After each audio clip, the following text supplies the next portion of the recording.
Good afternoon, I'm Josh Duncan, and these are some of the top headlines out of the Kelowna Now newsroom today. A new business has opened its doors at Orchard Park Shopping Centre, one that'll certainly have a lot of people excited. It's Lululemon, and it's the popular BC-born business's 21st location in the province, the second in Kelowna, of course, joining the downtown Bernard location that is not going anywhere, don't you worry.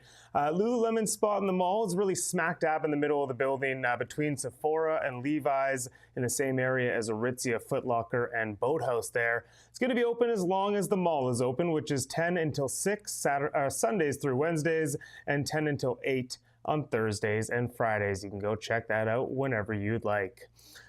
It might be getting a little more expensive to ride the bus in Kelowna soon, unfortunately. Next week, City Council will review proposed fare increases for the Kelowna Regional Transit System, which could go into effect at the start of October if approved.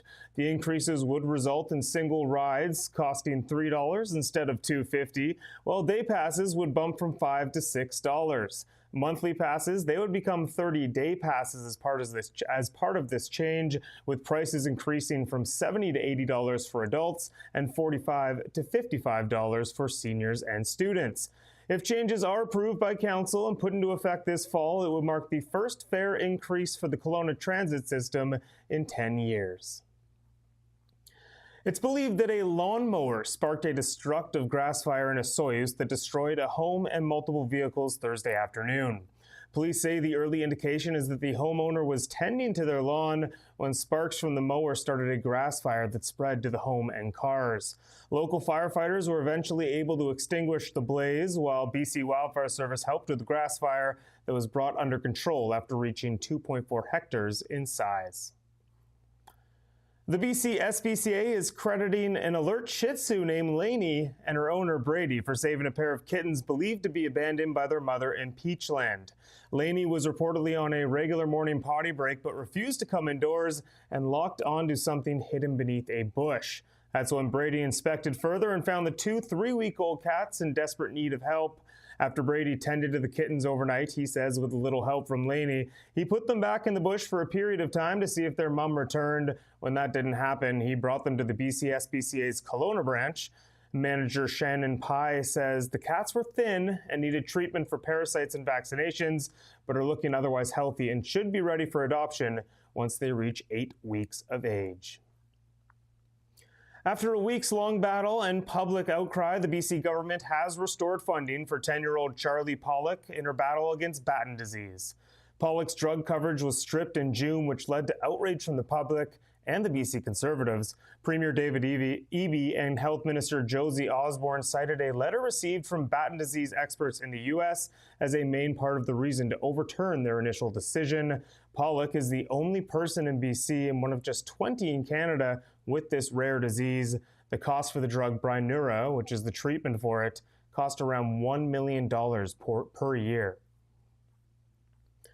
Most people know Prospera Place as an ice rink or a concert venue, but it was transformed into a rodeo on Thursday night. The Professional Bull Riders Canada Cup Series moseyed into town for the Okanagan Challenge, with some of Canada's best bull riders putting on a show for a sold-out Kelowna crowd. Jared Parsonage won the event in Kelowna last summer, and he looked destined for a second consecutive title, but the final ride of the night belonged to Garrett Green, and the Albertan made it count. Riding a bull named Stray Buck, Green was able to hold on just long enough to overtake Parsonage in the standings, and that gave Green the win in the event. Kelowna Now reporter Corvin Vasky was there last night, and we do have a little video to share from Corvin. If it loads, it might take a sec here. Well, it's trying its best. We'll give it one more sec, see if it works. We might have to skip the video, that's okay. But go to that story on KelownaNow.com. That's where you'll see that video and plenty of great photos taken by Corvin Vasky last night. Truly looked like a very fun show in Kelowna. All right, a quick look at the weekend weather, and unfortunately, beginning with wind and rain tonight, you can probably see out there looking kind of dreary right now. Saturday is similar, a decent start, but potential thunderstorms later on. Settle down Sunday, though, with a mix of sun and cloud expected most of the day. You can expect consistent daytime highs of 26 or 27 this weekend, and overnight lows around 14 or 15. All right, that's all for me today, but there is plenty more to read on these stories and more, like Corvin's nice feature on the bull riding last night. You can do that by visiting KelownaNow.com. Have a fantastic weekend, and I'll be back in this chair on Monday afternoon to kick off the week with more Kelowna headlines. We'll see you then.